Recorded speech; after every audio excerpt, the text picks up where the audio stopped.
Hi എല്ലാവർക്കും നമസ്കാരം. പുതിയൊരു വീഡിയോയിലേക്ക് എല്ലാവർക്കും സ്വാഗതം. ഇന്നത്തെ റെസിപ്പി വൈകുന്നേരം ചായക്ക് എളുപ്പത്തിൽ ഒരു 10 മിനിറ്റ് കൊണ്ട് റെഡിയാക്കി എടുക്കാൻ പറ്റാവുന്ന നല്ല കറുമുറ എന്നുള്ള ഒരു പക്കോടയുടെ റെസിപ്പിയാണ്. ഒരുപാട് ചേരുവകളൊന്നുമില്ലാതെ നമ്മുടെ ക്യാബേജ് സവാളയും കൊണ്ടൊക്കെ സിമ്പിളായിട്ട് ചെയ്തെടുക്കാവുന്നതേ ഉള്ളൂ. എന്നാൽ ടേസ്റ്റ് ആണെന്നുണ്ടെങ്കിലോ നല്ല സൂപ്പറാണ് താനും. സാധാരണ നമ്മൾ എപ്പോഴും ക്യാബേജ് തോരനൊക്കെ വെച്ചല്ലേ കഴിക്കുന്നത്. ഇതേപോലെ ഒരു തവണയെങ്കിലും പക്കോട റെഡിയാക്കി നോക്കണേ. അപ്പോൾ ഒരുപാട് തണുത്തൊന്നും പോവാതെ ചെറു ചൂടോടുകൂടി നമ്മുടെ ടൊമാറ്റോ സോസിൻ്റെയോ അല്ലാന്നുണ്ടെങ്കിൽ ചില്ലി സോസിൻ്റെയോ നല്ല ചൂട് ചായയുടെ ഒക്കെ കൂടെ നല്ല ഹാപ്പി ആയിട്ടിരുന്ന് കഴിക്കാവുന്നതേ ഉള്ളൂ. നമുക്ക് കണ്ടു നോക്കിയാലോ എങ്ങനെയാണ് നമ്മുടെ റെസിപ്പി ചെയ്തെടുക്കുന്നതെന്ന്.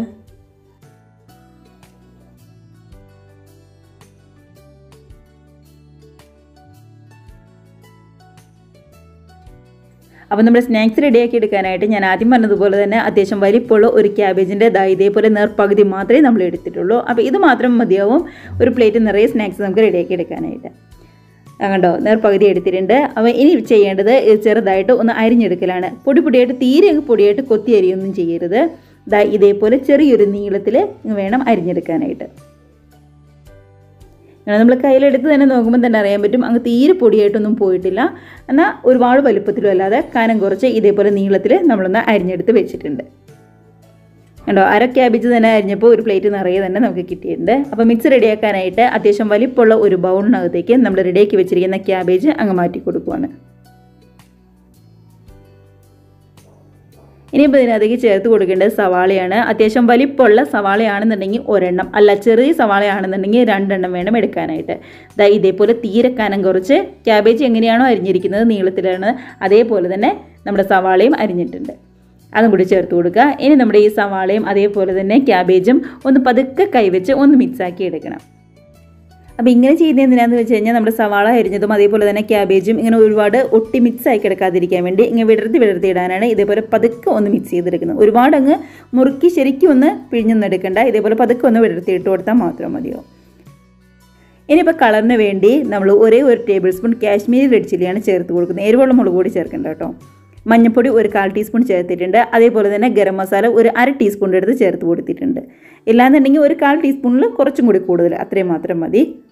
ഇനി വേണ്ടത് ജീരകമാണ്. അപ്പോൾ വലിയ ജീരകം അല്ല എടുത്തിരിക്കുന്നത്, നമ്മുടെ ചെറിയ ജീരകം ഉണ്ടല്ലോ അത് എടുത്ത് കയ്യിൽ ഇതേപോലെ പതുക്കെ ഒന്ന് പൊടിച്ചിട്ട് നമ്മുടെ മിക്സിലേക്ക് ചേർത്ത് കൊടുക്കുക. ഇല്ലാന്നുണ്ടെങ്കിൽ ജീരകത്തിൻ്റെ പൊടിയാണെങ്കിലും കുഴപ്പമുണ്ടാവില്ല. ഇനി വേണ്ടത് എരിവിന് വേണ്ടി പച്ചമുളകാണ്. അപ്പോൾ അത്യാവശ്യം വലിപ്പമുള്ള 2 നല്ല എരിവുള്ള പച്ചമുളക് ഞാൻ എടുത്ത് ഇതേപോലെ കട്ട് ചെയ്ത് വെച്ചിട്ടുണ്ട്. കൂടെ തന്നെ ഇഞ്ചി വെളുത്തുള്ളി പേസ്റ്റോ അല്ലാന്നുണ്ടെങ്കിൽ ഇഞ്ചി വെളുത്തുള്ളി നല്ലപോലെ തന്നെ ചതച്ചെടുത്തതോ ഏകദേശം 1 ടേബിൾ സ്പൂൺ എടുത്തിട്ടുണ്ട്. 2 തണ്ട് കറിവേപ്പില ഇതേപോലെ ചെറുതായിട്ട് ഒന്ന് കട്ട് ചെയ്തും കൂടി ചേർത്ത് കൊടുക്കുന്നുണ്ട്. ഇനി ഇതിലേക്ക് നല്ലൊരു ടേസ്റ്റിന് വേണ്ടി ഫ്രഷ് ആയിട്ടുള്ള നമ്മുടെ മല്ലിയിലയും ഒരു പിടി ചെറുതായിട്ടൊന്ന് കൊത്തി അരിഞ്ഞതാണ്, അതും കൂടി ചേർത്ത് കൊടുക്കാം. ഇനി നമ്മുടെ മിക്സിനകത്തേക്ക് കായത്തിൻ്റെ പൊടിയാണ് ചേർത്ത് കൊടുക്കുന്നത്. ഒരുപാടൊന്നും വേണ്ട, ഒരു പിഞ്ച് അത്ര മാത്രം മതിയാവും. അപ്പോൾ ഇതൊക്കെ ടേസ്റ്റ് ഇഷ്ടമാണെന്നുണ്ടെങ്കിൽ മാത്രം ചേർത്ത് കൊടുത്താൽ മതിയേ. ആവശ്യത്തിന് ഉപ്പും കൂടി ചേർത്ത് കൊടുക്കാം. ഇതുവരെ ഉപ്പൊന്നും ചേർത്ത് കൊടുത്തിട്ടുണ്ടായിരുന്നില്ല. അപ്പോൾ ആവശ്യത്തിന് ഉപ്പും കൂടി ചേർത്ത് കൊടുത്ത് ഇപ്പോൾ ഈ ചേർത്തിരിക്കുന്ന എല്ലാ ചേരുവയും കൈവച്ച് നന്നായിട്ട് തന്നെ ഒന്ന് മിക്സ് ചെയ്തെടുക്കുക. വേറെ ഇപ്പോൾ വെള്ളമൊന്നും ചേർത്ത് കൊടുക്കണ്ട. നമ്മുടെ സവാളയിൽ നിന്നും ക്യാബേജിൽ നിന്നും അത്യാവശ്യം നന്നായിട്ട് തന്നെ വെള്ളം ഇറങ്ങും. അതുകൊണ്ട് ആ പൊടികളും മല്ലിയിലയും ഇഞ്ചി വെളുത്തുള്ളി പേസ്റ്റും എല്ലാം കൂടി കൈവച്ച് ഇതേപോലെ നന്നായിട്ട് തന്നെ ഒന്ന് മിക്സ് ചെയ്ത് എടുക്കുന്നുണ്ട്. കണ്ടോ, എല്ലാം കൂടി നന്നായിട്ട് തന്നെ ഒന്ന് മിക്സായി വന്നിട്ടുണ്ട്. അപ്പോൾ ഈ ഒരു നല്ല കളറിന് വേണ്ടിയിട്ടാണ് നമ്മുടെ കാശ്മീരി റെഡ് ചില്ലി ചേർത്ത് കൊടുത്തത്. ഇനി ഈ മിക്സിനകത്തേക്ക് ഒരു 1/2 കപ്പ് കടലമാവാണ് ചേർത്ത് കൊടുക്കുന്നത്. അപ്പോൾ ഒരുപാടൊന്നും വേണ്ട. എടുത്തിരിക്കുന്ന 1/2 ക്യാബേജിന് ഒരു 1/2 കപ്പ് കടലമാവ് അത്രമാത്രം മതി. കൂടാതെ 1/4 കപ്പ് അരിപ്പൊടിയും കൂടി ചേർത്ത് കൊടുക്കുന്നുണ്ട്. വറുത്ത അരിപ്പൊടിയോ വറുക്കാത്ത അരിപ്പൊടിയോ ഏതാണെങ്കിലും കുഴപ്പമുണ്ടാവില്ല കേട്ടോ. അപ്പോൾ ഇത് രണ്ടും കൂടി ചേർത്ത് ഒന്നും കൂടി നല്ലതുപോലെ തന്നെ നമ്മുടെ ഈ മിക്സ് ചെയ്തെടുക്കുക. അപ്പോൾ ഇങ്ങനെ ചെയ്യുന്നത് എന്തിനാണെന്ന് വെച്ച് കഴിഞ്ഞാൽ ചെറിയൊരു കട്ടിപ്പ് ഉണ്ടാവുകയും ചെയ്യും. മാത്രമല്ല എണ്ണയിലേക്കൊക്കെ ഇടുമ്പോൾ ഒട്ടും തന്നെ പൊടിഞ്ഞൊന്നും പോരാതെ നന്നായിട്ട് കിട്ടുകയും ചെയ്യും. ഒരു 2-3 ടേബിൾ സ്പൂൺ അടുത്തേക്ക് വെള്ളവും കൂടി ഒന്ന് ചേർത്ത് കൊടുക്കുക. ഒരുപാട് വെള്ളം കൂടി പോകരുത്, കുറച്ച് മാത്രം. ജസ്റ്റ് കയ്യിലെടുത്ത് കഴിയുമ്പോൾ ഇങ്ങ് വിട്ട് പോരാതിരിക്കാൻ വേണ്ടി മാത്രം മതി. അപ്പോൾ ഞാനൊരു 3-4 ടേബിൾ സ്പൂൺ, അതിൽ കൂടുതലൊന്നുമില്ല, 1/4 കപ്പിൻ്റെ അടുത്തൊന്നും വേണ്ട കേട്ടോ. ഇത്രയും മാത്രം ചേർത്ത് കൈവച്ച് നന്നായിട്ട് തന്നെ ഒന്ന് മിക്സ് ചെയ്ത് എടുത്തിട്ടുണ്ട്.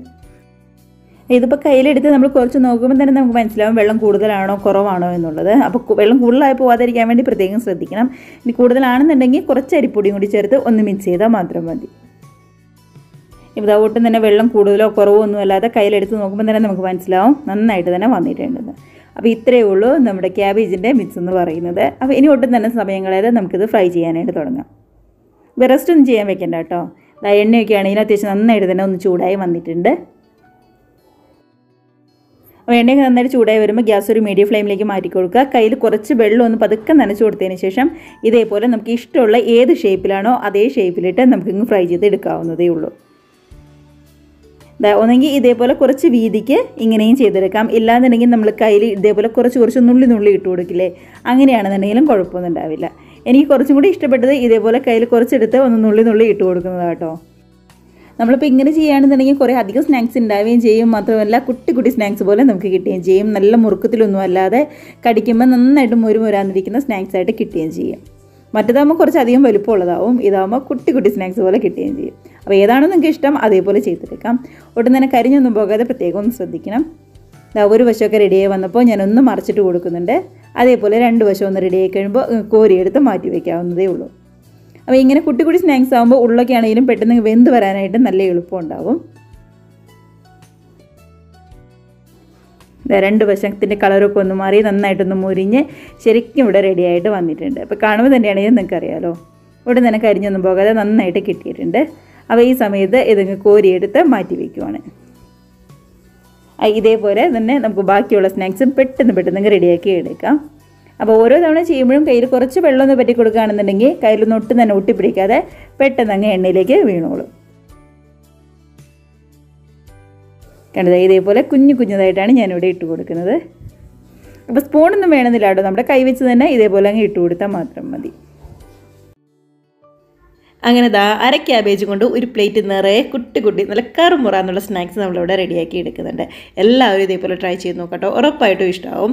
വൈകുന്നേരം കുട്ടികളൊക്കെ സ്കൂൾ വിട്ട് വരുമ്പോഴാണെന്നുണ്ടെങ്കിലും പെട്ടെന്ന് തട്ടിക്കൂട്ടി കൊടുക്കാൻ പറ്റാവുന്ന, അല്ലെങ്കിൽ ഒരു ഗസ്റ്റൊക്കെ വരുമ്പോഴാണെന്നുണ്ടെങ്കിലും ഓടിപ്പോയി റെഡിയാക്കി എടുക്കാൻ പറ്റാവുന്ന സിമ്പിൾ സ്നാക്സിൻ്റെ റെസിപ്പീസാണ് കേട്ടോ. ഇതേപോലെ എളുപ്പത്തിൽ ചെയ്യാവുന്നതേ ഉള്ളൂ. അപ്പോൾ ക്യാബേജൊക്കെ കൈ കിട്ടുമ്പോൾ ഒരിക്കലെങ്കിലും മിസ് ചെയ്യാതെ ഇതേപോലെ ട്രൈ ചെയ്ത് നോക്കുക, എല്ലാവർക്കും ഇഷ്ടമാവും. കണ്ടോ ഇതേപോലെ നന്നായിട്ട് മുരിഞ്ഞ് പുറമ്പാക്കുകയാണെന്നുണ്ടെങ്കിലും കണ്ടോ നന്നായിട്ട് കളറൊക്കെ ഒന്ന് മാറിയിട്ട് ഉള്ളൊക്കെ ശരിക്കും വെന്ത് അടിപൊളിയായിട്ട് തന്നെ വന്നിട്ടുണ്ട്. അപ്പോൾ ഇതേപോലെ ടിഷ്യൂ പേപ്പറിലേക്കൊക്കെ വെച്ച് കൊടുക്കുകയാണെന്നുണ്ടെങ്കിൽ പെട്ടെന്ന് തന്നെ ഓയിലൊക്കെ ബാക്കി വന്ന ഓയിലൊക്കെ ആണെന്നുണ്ടെങ്കിലും അങ്ങ് മാറി കിട്ടിക്കോളും. പിന്നെ ഏറ്റവും ലാസ്റ്റ് ഒരു 2 തണ്ട് കറിവേപ്പിലയും കൂടി നമ്മൾ ആ ഓയിലിൽ തന്നെ ഒന്നങ്ങ് ഫ്രൈ ചെയ്തിട്ട് നമ്മളതിനകത്തേക്ക് ചേർത്ത് കൊടുക്കുന്നുണ്ട്.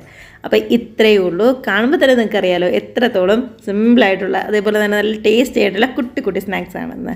അപ്പോൾ ട്രൈ ചെയ്ത് നോക്കുക, കമൻസൊക്കെ മറക്കാതെ അറിയിക്കുക. അതേപോലെ തന്നെ വീഡിയോ ഒക്കെ നിങ്ങൾക്ക് ഇഷ്ടമായിട്ടുണ്ടെങ്കിൽ ഒന്ന് ലൈക്ക് അടിച്ച് മറ്റുള്ളവരിലേക്ക് കൂടി നമ്മുടെ റെസിപ്പി ഒന്ന് ഷെയറും കൂടി ചെയ്യാനായിട്ട് മറക്കല്ലേ. അതേപോലെ ആദ്യമായിട്ട് നമ്മുടെ ചാനൽ ആരെങ്കിലും കാണുന്നവരുണ്ടെങ്കിൽ വീഡിയോ റെസിപ്പിയൊക്കെ നിങ്ങൾക്ക് ഇഷ്ടമായിട്ടുണ്ടെങ്കിൽ പ്ലീസ് നമ്മുടെ ചാനലും കൂടി ഒന്ന് സബ്സ്ക്രൈബ് ചെയ്ത് സപ്പോർട്ട് ചെയ്യുക കേട്ടോ. അപ്പം നമ്മുടെ ചാനലിൽ എളുപ്പത്തിൽ സിമ്പിളായിട്ട് ചെയ്തെടുക്കാൻ പറ്റാവുന്ന വേറെയും ഒരുപാട് സ്നാക്സ് റെസിപ്പീസ് നമ്മൾ അപ്ലോഡ് ചെയ്തിട്ടുണ്ട്. കാണാത്തവരുണ്ടെന്നുണ്ടെങ്കിൽ ഒന്ന് കണ്ടു നോക്കിക്കോളൂ. നമുക്കപ്പോൾ ഇതേപോലുള്ള പുതിയ വീഡിയോസൊക്കെ ആയിട്ട് വീണ്ടും കാണാം. അതുവരെ എല്ലാവരും നല്ല ഹാപ്പിയായിട്ട് ഹെൽത്തിയായിട്ട് സേഫായിട്ടിരിക്കുക. ബൈ.